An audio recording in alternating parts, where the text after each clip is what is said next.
Tools में तीन प्रकार का hand tools, power tools, measure tool,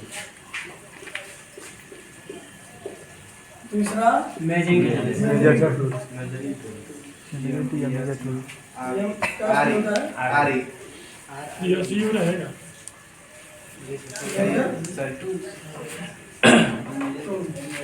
ठीक ना?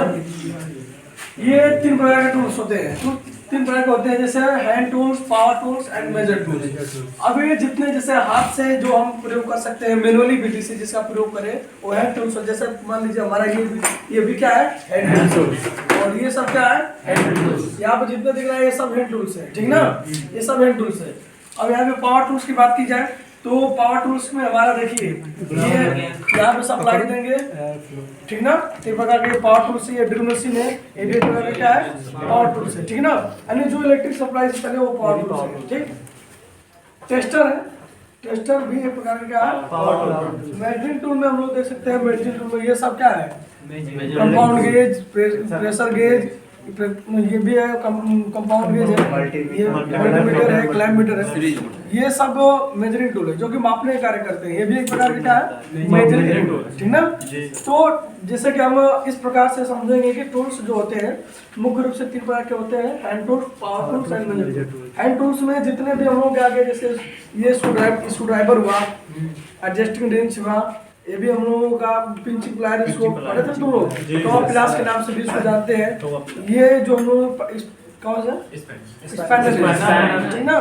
स्पैनर रिंच है, ये ओपन रिंच है, ये भी सब ओपन रिंच पे इसमें नंबर आते हैं। ये टी रिंच है, ये एलंकी टी रिंच है, और ये भी एलंकी है, ठीक ना? और ये जो है ये भी एलंकी है, ठीक ना? एल आकार की एलंकी है। और यहाँ से हम देख सकते हैं कि ये सब जो है यहाँ से ये त्रिकोणी फाइल है, क्या है? त्रिकोणी फाइल है, ये सपाट फाइल है, ठीक ना? जिसके द्वारा हम फ्लैट वाला है। जैसे कि हम लोग क्या कर सकते हैं, कहीं पर भी जो उभरा भाग होता है उसको घिसना कर सकते हैं। ये हैमर है और ये लकड़ी का हैमर है, जो कि मोटर वोटर जब भी हम बेंडिंग करते हैं तो ठोक ठाक के सही करने का कार्य करते हैं। ये सब पाइप है, ठीक ना? ये कैंची भी हम लोग का हैंड टूल्स में ही आएगा। ये वायर कटर है, ये नोज प्लायर है, कॉम्बिनेशन प्लायर है, ठीक ना? ये क्वाइल कटर है, इस तरह से। और ये हम लोगों का स्क्रू ड्राइवर हुआ, ठीक ना? इस तरह से ये सभी क्या है? हैंड टूल्स हुआ। और हैंड टूल्स में कुछ यहाँ पे हो गया, जैसे कि हम लोग टेक्नीशियन में जब कार्य करेंगे, एसी और फ्रिज की रिपेयरिंग में जब काम करने के लिए हम लोग फील्ड वर्क में जाते हैं या फिर अपने वर्कशॉप में काम करते हैं, तो उसके लिए ये सब टूल्स होना जरूरी होता है, ऐसी टेक्नीशियन के लिए। अब इसमें कुछ टूल्स जो है अभी नहीं है, लेकिन फिलहाल में देख सकते हैं ये हम लोगों का प्लेनिंग टूल्स है, और ये योक है, और ये हम लोगों का पिंचिंग टूल्स है। पिंचिंग टूल्स ये रैचिट रिंच है, जैसा कि दोनों तरफ से खोलने और फिर एक तरफ से फ्री हो जाता है, एक तरफ से टाइट हो जाता है, ठीक ना? और ये ट्यूब कटर है, यानी पाइप को काटने के लिए है। और ये वेल्डिंग टार्च है, जो कि इस ब्यूटेन गैस के ऊपर लग जाएगा और वेल्डिंग करने का कार्य करता है। और ये उसका वेल्डिंग रॉड है, उसका क्या है? Welding rod. और ये जो है ये टेफ्लॉन टेप है, जैसे कि जब ये जैसे कि चूड़ी वाला भाग जहाँ पे टाइट कसने के लिए है ना, यहाँ पे टेफ्लॉन टेप लगा दिया जाएगा, ठीक ना? जिससे कि टाइट कस जाए, ठीक है? और ये हम लोग का दो मोबाइल, जैसा कि तुम लोग पढ़े थे, इधर से एक पाइप जुड़ जाएगी और इधर से एक पाइप जुड़ जाएगी। और ये हम लोग का सिलेंडर वाल्व है, यहाँ पे दिख रहा है नोकिला अंदर की तरफ है। और ये जो होती है जिससे गैस का सिलेंडर है, इसके ऊपर इस तरह से जोड़ने का कार्य होता है सिलेंडर वाला। और उसके बाद ये वाला पॉइंट इस तरह से कस दिया जाता है, ठीक है ना? इस तरह से गैस यहाँ से निकल सकती है। उसी प्रकार से ये भी है हम लोगों का ये जो है रेगुलेटर है, ठीक ना? जो कि कार एसी में जब गैस भरते हैं ना, तो किसी के एसी में क्या होता है कि जिस प्रकार तुम सिलेंडर में रेगुलेटर लगाते हो और गैस यहाँ से निकलती है, उसी प्रकार से ये भी है, ठीक है? सिलेंडर में लग जाएगा और गैस यहाँ से निकलने लगेगी।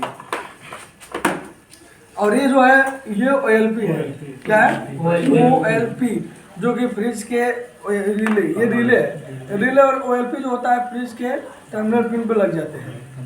कामर, रन, स्टार्ट, तीनों पिनों पर ये OLP और रिले लग जाएंगे। इसका भी टेस्टिंग कर लेंगे हम लोग। और यहाँ से ये थ्री पिन टॉप बोलते हैं, यहाँ से थ्री पिन टॉप, ठीक ना? ये ग्राउंड की सप्लाई इसमें दी जाती है, और इसमें फेस और इसमें न्यूट्रल। ये 16 एम्पियर की है। इस तरह से 3 पिन टॉप 6 एम्पियर भी आती है, और क्षमता के अनुसार हम लोग प्रयोग करेंगे। ये मल्टीमीटर है, इसके द्वारा हम इसका वीडियो बनाए भी हैं, दिखाए भी हैं तुम लोगों को ना। इस मल्टीमीटर में AC voltage, DC voltage, resistance और कंटिन्यूटी भी चेक कर सकते हैं आसानी से, और इसमें कंपोनेंटों का भी पहचान की जा सकती है, ठीक ना, चेकिंग भी कर सकते हैं। ये जो है क्लैंप मीटर है, इसके द्वारा हम डायरेक्ट पावर सप्लाई यानी करंट, एम्पियर लोड, किसी भी सर्किट में बह रही धारा का एम्पियर लोड हम डायरेक्ट ज्ञात कर सकते हैं। इसे क्लैंप को फैलाकर इसमें एम्पियर में सेटिंग कर देंगे, और ये जो होती है डायरेक्ट बता देगा कि पूरे घर का लोड कितना है, कैलकुलेट करने की जरूरत नहीं है, ये पूरा बता देगा। जिस वायर के माध्यम से पूरे सर्किट पर लोड है, ठीक ना, उस सर्किट के लोड को ये बता देगा कितना लोड प्रेजेंट टाइम में है, उसके अनुसार क्या लगा, एमसीबी, फ्यूज, जो भी लगाना होगा, सेफ्टी स्विच आप लगा सकते हो, ठीक है।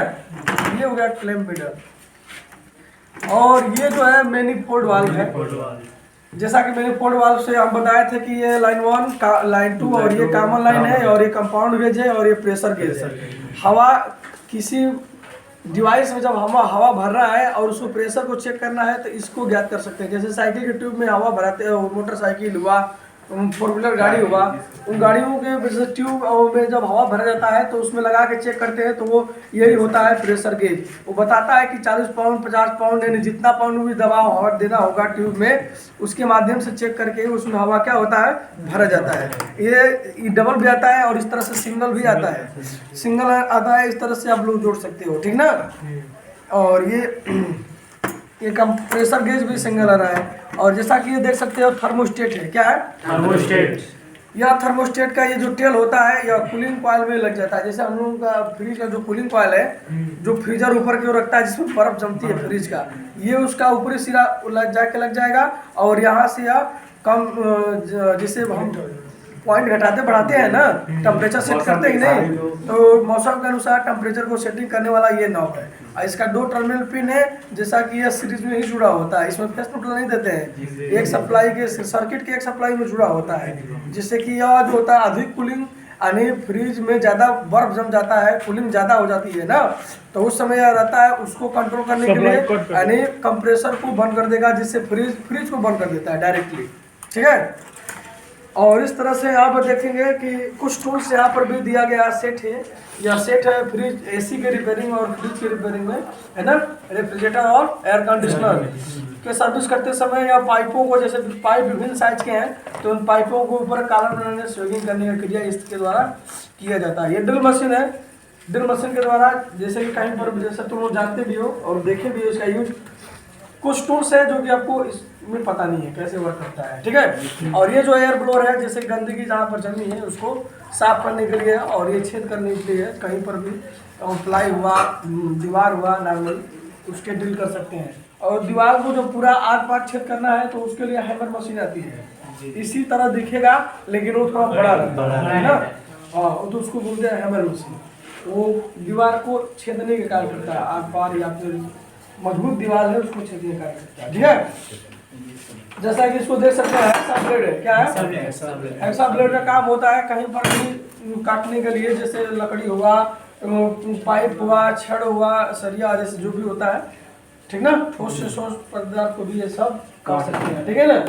इसको बोलते हैं सीजर्स एंड कैंची, ठीक ना जी। कैंची का कार्य सब लोगों को पता ही है, ठीक। और ये सब चाकू है, नाइफ, जैसे किसी भी आकार का कुछ काटने के लिए, है ना, थर्मोकोल हुआ, गास्केट हुआ, उन सब को काटने के लिए प्रयोग करते हैं, ठीक। अभी तो ये रहा इसका टेल है, ये तो क्या है, ये एमसीबी है, मुझे